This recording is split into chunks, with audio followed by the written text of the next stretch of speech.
ഗാസയും ഇസ്രായേലും തമ്മിലുള്ള യുദ്ധം ശക്തമാകുന്ന സാഹചര്യത്തിൽ നിരവധി ജീവനുകളാണ് ഇപ്പോൾ അവിടെ പൊലിഞ്ഞു വീണുകൊണ്ടിരിക്കുന്നത്. കണക്കുകൾ പ്രകാരം 200-ലധികം കുട്ടികളുടെ ജീവൻ ഉൾപ്പെടെ 45,000-ലധികം ആളുകളുടെ ജീവനാണ് ഗാസയിൽ മാത്രം ഇല്ലാതായത്. ഇനി ഇസ്രായേലിലെ ആളുകളുടെ ജീവൻ നഷ്ടപ്പെട്ട കണക്ക് ഇതുവരെയും ഔദ്യോഗികമായിട്ട് പുറത്തുവിട്ടിട്ടില്ല. യഥാർത്ഥത്തിൽ ഇസ്രായേലാണ് യുദ്ധത്തിന്റെ കാരണക്കാർ എന്ന് പറയുമ്പോഴും രണ്ട് രാജ്യങ്ങളിലും ഒരുപോലെ നഷ്ടങ്ങൾ സംഭവിച്ചിട്ടുണ്ട് എന്നത് യാഥാർത്ഥ്യം തന്നെയാണ്. കാരണം സൈനികരാണെങ്കിലും അല്ലാതെയുള്ള സാധാരണക്കാരാണെങ്കിലും രണ്ടുപേരുടെ രാജ്യങ്ങളിലും കുറെ നഷ്ടങ്ങൾ സംഭവിച്ചിട്ടുണ്ട്. യഥാർത്ഥത്തിൽ ഈ യുദ്ധം കാരണം ഏറ്റവും വിഷമമായ ഒരു കാര്യം ഗാസയിലാണ് സംഭവിച്ചിട്ടുള്ളത്. കാരണം അവർക്ക് ആവശ്യമായ ആഹാരമോ ഭക്ഷണമോ അവരുടെ ആളുകളുടെ ജീവനും ഏറ്റവും കൂടുതൽ നഷ്ടം സംഭവിച്ചിട്ടുള്ളത് ഗാസയിൽ തന്നെയാണ്. പക്ഷേ ഈ ഒരു യുദ്ധം അവസാന നിമിഷത്തിലേക്ക് വരെ എത്തിയതായിരുന്നു ഈ ഡൊണാൾഡ് ട്രംപ് ഇടപെട്ടതിലൂടെ. പക്ഷേ എന്നിട്ടും വീണ്ടും ഇസ്രയേലാണ് ഈ വെടിനിർത്തൽ കരാർ ലംഘിച്ചുകൊണ്ട് ഗാസയിൽ വീണ്ടും ആക്രമണം നടത്തിയത്. അപ്പം അതിനെതിരെയാണ് ഹൂതികൾ വീണ്ടും ഇസ്രയേലിലെ ചെങ്കടലിലെ കപ്പലുകൾക്കെതിരെ വീണ്ടും യുദ്ധം നടത്തുമെന്ന് പ്രഖ്യാപിച്ചുകൊണ്ട് വീണ്ടും യുദ്ധത്തിലോട്ട് ഏർപ്പെട്ടത്. പക്ഷേ ഇപ്പോൾ വീണ്ടും ഒരു വലിയൊരു യുദ്ധത്തിലേക്കാണ് ഈ പോക്ക്. കാരണം വെടിനിർത്തൽ കരാർ വരുമ്പോൾ നമ്മൾ ഏകദേശം യുദ്ധങ്ങൾ അവസാനിക്കും, ഗാസയിൽ വീണ്ടും സമാധാനം ഉണ്ടാകുമെന്നൊരു പ്രതീക്ഷ നമുക്കുണ്ടായിരുന്നു. പക്ഷേ ആ പ്രതീക്ഷ ഇപ്പം മുഴുവനായിട്ടും ഇല്ലാതായിരിക്കുകയാണ്.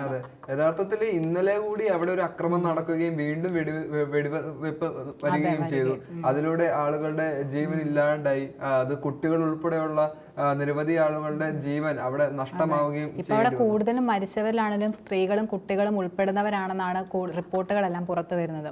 അത് മാത്രമല്ല ഇപ്പം ഡൊണാൾഡ് ട്രംപിന്റെ ആണെങ്കിലും ഗാസ കൈക്കലാക്കുമെന്നുള്ള ഒരു പ്രഖ്യാപനമൊക്കെ നിലനിൽക്കുന്നുണ്ട്. ആ സാഹചര്യത്തിലാണ് വീണ്ടും ഇസ്രായേൽ ഈ ഒരു കടന്നുകയറ്റം ഗാസയിൽ വീണ്ടും ആക്രമണം നടത്തിയിരിക്കുന്നത്. അപ്പം ഈ അമേരിക്ക കൂടെ ഉണ്ടെന്നുള്ളൊരു പിന്തുണയിലാണ് കൂടുതൽ ആ ഒരു ആത്മവിശ്വാസം. ഡൊണാൾഡ് ട്രംപ് തീരുമാനമെടുത്തിരിക്കുന്നത് വെടിനിർത്തൽ കൊണ്ടുവരുമെന്നും അതുപോലെ തന്നെ യുദ്ധങ്ങൾ അവസാനിപ്പിക്കുമെന്നുള്ളതാണെങ്കിൽ പോലും ഇപ്പോഴും ഈ യുദ്ധം അതിന്റെ ആ ഒരു മൂർധന്യാവസ്ഥ തന്നെ ആ ഒരു കരാറാണ് ഇപ്പൊ വെടിനിർത്തൽ കരാർ തന്നെയാണ് ഇപ്പം ഇസ്രായേൽ വീണ്ടും ലംഘിച്ചിരിക്കുന്നത്. പിന്നെ ഇസ്രായേലിന്റെ മെയിൻ ആയിട്ടുള്ള ഒരു ലക്ഷ്യം എന്ന് പറയുന്നത് തന്നെ വംശഹത്യയാണ്. അപ്പൊ അവരെ പൂർണ്ണമായിട്ടും ഇല്ലാതാക്കി ഗാസയെ മുഴുവനായിട്ടും ഒരു നശിപ്പിക്കുക എന്നതാണ് നെതന്യാഹുവിന്റെ ഏറ്റവും പ്രധാനപ്പെട്ട ലക്ഷ്യം എന്ന് പറഞ്ഞത്. അപ്പോൾ അതുകൊണ്ടാണ് വീണ്ടും ഇങ്ങനെ ആക്രമണങ്ങൾ നടത്തിക്കൊണ്ടിരിക്കുന്നത് നമുക്ക് പറയാൻ കഴിയും. അതെ, മാത്രമല്ല നെതന്യാഹു ചെയ്തുകൊണ്ടിരിക്കുന്ന ഓരോ പ്രവർത്തികൾക്കും ഇസ്രായേലിലെ ജനങ്ങളും അതുപോലെ തന്നെ ഗാസയിലെ ജനങ്ങളും ഒരുപോലെ അനുഭവിച്ചുകൊണ്ടിരിക്കുകയാണ്. കാരണം ഇസ്രായേലിലെ ആളുകൾക്ക് വരെ അവിടെ യുദ്ധം അവസാനിപ്പിക്കണമെന്നും അതുപോലെ തന്നെ ഗാസയുമായിട്ട് ഒരു സൗഹൃദം സ്ഥാപിക്കണമെന്നുള്ളൊരു റിപ്പോർട്ടുകളെല്ലാം പുറത്തു വന്നിട്ടുണ്ടായിരുന്നു.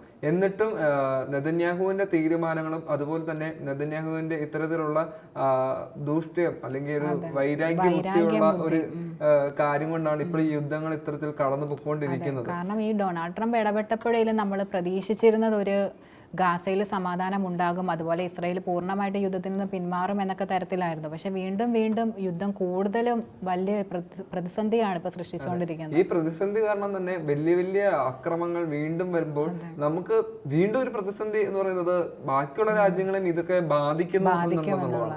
കാരണം ഇപ്പോഴും ഈ ശക്തമായിക്കൊണ്ടിരിക്കുന്ന യുദ്ധങ്ങൾ കാരണം പല സ്ഥലങ്ങളിലും ഇതിന്റെ പ്രത്യാഘാതങ്ങൾ രൂക്ഷമാകുന്നുണ്ട്. ഇപ്പോൾ ഗാസയിലാണെങ്കിൽ പോലും ആളുകളുടെ ജീവന് ഭീഷണി നിലനിർത്തുമ്പോൾ അവിടെ ആളുകൾ പലായനം ചെയ്യുന്നത് മറ്റു പല രാജ്യങ്ങളിലേക്കുമാണ്. ജോർദാനും അതുപോലെ തന്നെ ഈജിപ്തും അതുപോലെയുള്ള മുസ്ലിം രാജ്യങ്ങളാണ് അവർ സ്വീകരിക്കാൻ വേണ്ടി പരിശ്രമിച്ചുകൊണ്ടിരിക്കുന്നത്. യഥാർത്ഥത്തിൽ ഇപ്പോഴും അത്തരത്തിലുള്ള ഒരു സാഹചര്യം, അതായത് മറ്റ് രാജ്യങ്ങളിലൊക്കെ അഭയാർത്ഥികളായിട്ട് പോകേണ്ട ഒരു സാഹചര്യം ഗാസയിലെ ആളുകൾക്ക് നിലനിൽക്കുന്നതിന്റെ പ്രധാനപ്പെട്ട കാരണം എന്ന് പറയുന്നത് തീർച്ചയായിട്ടും ഇസ്രായേലിന്റെ ഇത്തരത്തിലുള്ള നീചമായ പ്രവർത്തികൾ തന്നെയാണ്. ഈ പ്രവർത്തികൾക്ക് ഒരു അവസാനം കൊണ്ടുവന്നില്ലെങ്കിൽ ഗാസ പൂർണ്ണമായിട്ടും തന്നെ നശിക്കും. കാരണം ഇങ്ങനെ മുന്നോട്ട് പോകുകയാണെങ്കിൽ പൂർണ്ണമായിട്ട് ഈ ഗാസ ഇല്ലാതാക്കുക എന്നാണ് നെതന്യാഹു കൂടുതലും അദ്ദേഹത്തിന്റെ ലക്ഷ്യം എന്ന് പറയുന്നത് തന്നെ അത് തന്നെയാണ്. അപ്പൊ അതിനുവേണ്ടിയിട്ടാണ്. കാരണം ഒരു മനസാക്ഷി ഇല്ലാത്ത രീതിയിലാണ്. കാരണം അവർക്ക് ഭക്ഷണമോ വെള്ളമോ കൊടുക്കുന്നില്ല, അതുപോലെ വൈദ്യസഹായം ആശുപത്രികൾ അടക്കം തകർക്കുകയാണ്. പിന്നെ ഇപ്പൊ വൈദ്യുതിയും അവർക്ക് ലഭിക്കുന്നില്ല. അപ്പം നമുക്ക് കുടിക്കാൻ ഒരു വെള്ളമോ ആഹാരം ഒന്നും കിട്ടാത്ത ഒരു അവസ്ഥ നമുക്കറിയാം. അപ്പൊ ഇത്രയും യുദ്ധക്കെടുതിയിൽ നിൽക്കുന്ന ജനങ്ങൾക്കാണ് ഈ ഒരു അവസ്ഥ വന്നിരിക്കുന്നത്. വീണ്ടും അതെ അവരെ ഉപദ്രവിച്ചുകൊണ്ടിരിക്കുകയാണ്, അവരെ ഇല്ലാതാക്കാൻ വേണ്ടി പരിശ്രമിച്ചുകൊണ്ടിരിക്കുകയാണ്. ഇത്തരത്തിലുള്ള ഒരു അവസ്ഥ ആർക്കും ഉണ്ടാകരുതെന്ന് തന്നെയാണ് എല്ലാ രാജ്യങ്ങളും ഇപ്പോൾ ആഗ്രഹിക്കുന്നത്. അതുകൊണ്ട് തന്നെ ഈ ഒരു യുദ്ധം ഉടൻ തന്നെ അവസാനിക്കുമെന്ന് പ്രതീക്ഷിക്കാം നമുക്ക്.